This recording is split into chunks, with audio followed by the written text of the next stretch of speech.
Halo semuanya, kali ini gue mau bahas film yang baru aja beberapa hari yang lalu gue nonton di salah satu bioskop di kota Depok. Dan katanya nih ya, film ini itu menawarkan salah satu yang menarik, yaitu adanya salah satu aktor dari Indonesia yang main dengan aktor-aktor Hollywood seperti Jason Statham, lalu ada Megan Fox, lalu ada sang legenda juga sih, namanya siapa ya? Gue lupa. Nanti mungkin akan ada di sini nih orangnya dengan namanya. Gue lupa karena namanya agak sedikit sulit ya. Kalau gue cari itu namanya, nih gue cari dulu ya namanya. Yaitu siapa ya namanya ya? Nanti ada di sini nih. Catering gitu. Nanti ada di situ atau di sini mungkin akan ada. Nah, eh filmnya itu adalah Expendables yang keempat, karena ini udah masuk ke bagian 4 dari waralaba The Expendables. Jadi udah masuk ke bukan season ya, sebutannya adalah ya, kalau Fast and Furious ini mungkin bagian keempat. Nah, ini The Expendables ini adalah bagian keempat. Nah, jadi The Expendables keempat ini menceritakan tentang bukan seorang ya, kelompok tentara bayaran yang menjadi satu-satunya kelompok yang diharapkan oleh pemerintah Amerika Serikat untuk membasmi kejahatan gitu ya. Terutama adalah ya dalam tanda kutip biar keseimbangan dunia itu tidak terganggu. Nah, makanya itu The Expendables ini sangat dibutuhkan oleh pemerintah Amerika Serikat untuk membuat, dalam tanda kutip, untuk membuat dunia ini tidak apa ya, tidak terganggu dan kejahatan itu pun akan hilang gitu ya. Nah, yang menjadi fokusnya itu adalah seorang Iko Uwais yang berperan sebagai villain atau menjadi penjahatnya tuh ada di sini, yaitu sebagai Rahmat. Namanya udah Indonesia banget tuh, Rahmat. Nah, eh ini menjadi satu apa ya? Ya karena Iko Uwais udah sebutnya udah bukan aktor nasional lagi ya, dia udah aktor Hollywood karena udah membintangi bukan beberapa lagi, udah banyak film yang dia bintangi gitu ya.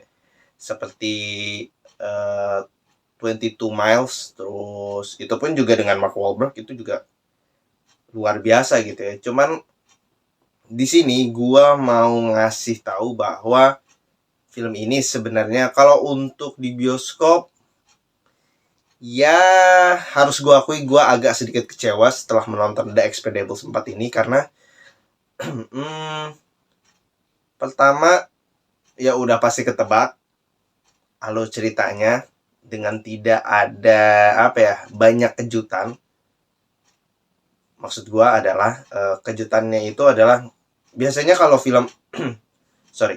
Jadi kalau biasanya di bioskop itu akan mempunyai banyak kejutan-kejutan yang kita sebenarnya udah tahu nih endingnya kayak gimana. Cuman akan ada banyak kejutan. Tapi di sini itu kejutannya tuh cuman sedikit, dengan plot twistnya itu ada beberapa doang yang oh ternyata gini.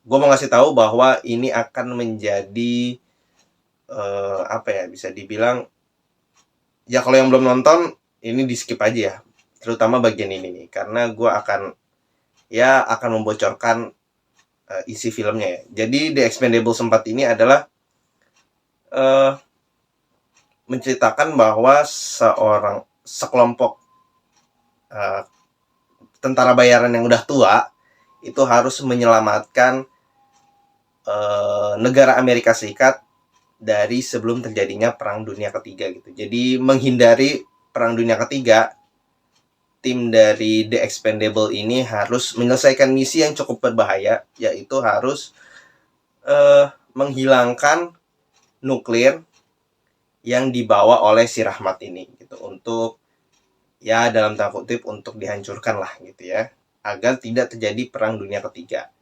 Nah, tapi ternyata awal-awalnya emang ya udah gitu.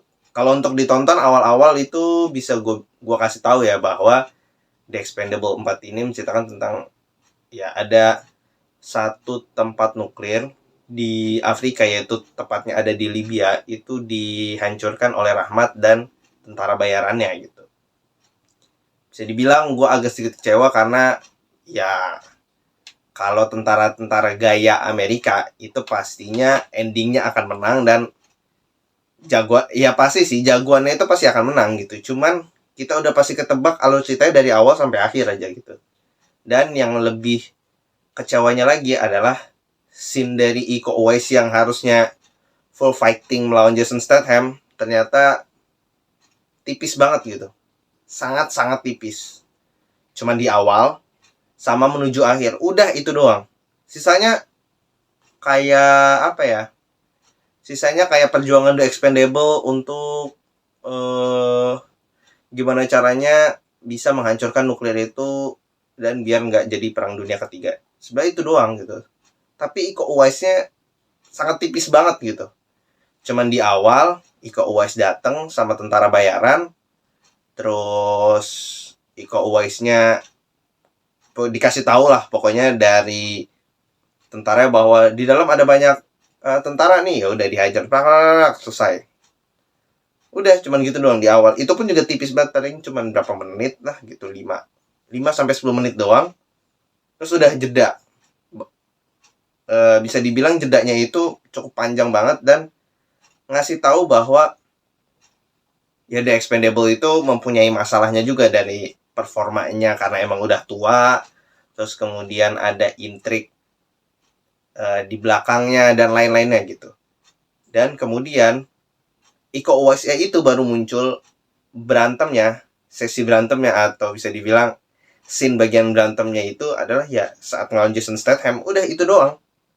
Yang ya ngapain jadi villain, si Iko Uwais ngapain jadi villain dengan orang lain yang jadi villain gitu. Termasuk juga Tonija mungkin di Thailand sebagai yang oke banget gitu ya, karena dia mempunyai karakter yang berbeda gitu dengan Iko Uwais. Iko Uwais kan dengan gaya silatnya. Kalau Tonija itu kan benar-benar dia Muay Thai gitu dan jago bermain dengan pedang dan lain-lain. Itu pun juga tipis banget gitu. Kayak ini The Expendables niat gak sih gitu mau bikin film action, cuman actionnya cuman tipis banget gitu. Bisa dibilang cuman ya gimana ya, bisa dibilang kecewa deh gitu, kecewa banget bener-bener. Ya kalau mau nonton The Expendables lebih baik kalau buat gue itu mendingan nanti aja pas keluar di OTT kayak di Netflix, di mana lagi, atau di Disney Plus, atau mau di HBO.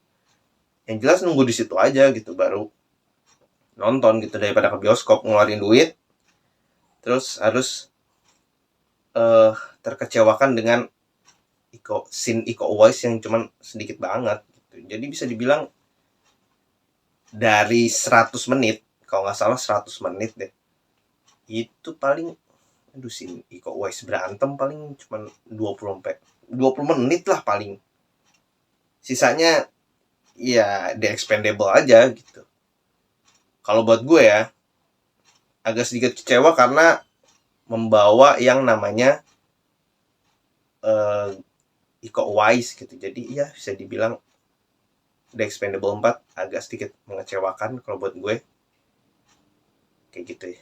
Jadi bisa dibilang The Expendables agak kurang recommended dan hampir sama dengan gaya film tentara-tentara Amerika lainnya gitu.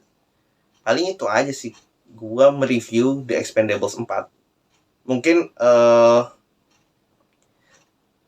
lo kalau pecinta si Stellan sama si Jason Statham mungkin sedikit terobati gitu dengan gaya lawaknya mereka yang agak sedikit ya gaya bercanda Amerika. Kalau buat gue bercanda Amerika masih oke gitu, masih sedikit kena gitu. Cuman ya lawakan begitu ada kadang-kadang nggak kenanya juga, cuman kayak bingung mau dibawa kemana gitu. The Expendable 4 gitu, bingung mau dibawa kemananya aja gitu, dibandingin dengan mungkin mau film action atau mau film kayak ya kalau mau bukan full ini ya, full kategori full fighting scene, mendingan banyakin itu, atau enggak ya daripada lu ngeluarin banyak aktor-aktor bagus, mendingan keluarin aja aktor-aktor yang tipis-tipis cuman bagus gitu. Kalau kayak gini sama aja ngebuang-buang budget tapi nggak maksimal gitu. Penulisannya juga bisa dibilang kurang gitu. Terus banyak sih kekurangannya yang ngebuat gue jadi agak ya oke oke ya udah cuman sekadar gitu aja lu nonton. Kurang merasa terpuaskan lah gitu The Expendables. Cuman hanya membawa nama Iko. Ya gue nggak tahu ya. Apakah emang pengen ngambil pasar Indonesia makanya ngebawa nama Iko Uwais, terus pengen ke Thailand dengan nama Tonija, dengan berbagai banyak bintang Hollywood seperti Stellan, terus Jason Statham, Megan Fox, dan lain-lainnya. Ya, gue nggak tahu. Cuman ya sangat disayangkan aja gitu. Yang karir Iko yang mungkin ini sebagai apa ya bisa dibilang mungkin sebagai pembelajaran juga bahwa ya sangat disayangkan aja lu ngambil seorang Iko Uwais, seorang Tonija tapi tidak dimaksimalkan dengan baik gitu. Dengan kalau buat gua rating untuk Expendables 4 ini adalah 6. Karena mempunyai banyak kekurangannya itu luar biasa banyak banget sih. Jadi bisa dibilang gue agak kecewa dengan The Expendables 4 karena tipis banget sih Iko Uwais, dan ya cuman gitu-gitu aja gitu. Lebih baik kalau gue saranin ya kalau mau nonton silakan, mumpung masih ada di bioskop, dan menjelang akhir tahun ini pasti akan banyak film-film bagus yang akan keluar gitu. Contohnya ya film Indonesia ataupun film luar pasti akan keluar jauh lebih banyak gitu. Kayak mungkin kalau bosen nonton The Nun, nonton apa banyak yang mungkin bosen film-film horor, Expendables boleh lah gitu. Untuk ngisi waktu luang atau waktu gajian kalian ya silahkan aja nonton The Expendables. Tapi gue nyaranin untuk nonton The Expendables itu di OTT aja kayak gitu. Oke, sampai berjumpa di episode selanjutnya di review film. Untuk rating tadi udah gue kasih tahu 6 dari 10. Sampai berjumpa di episode selanjutnya dari Log Live. Bahas film. Bye-bye.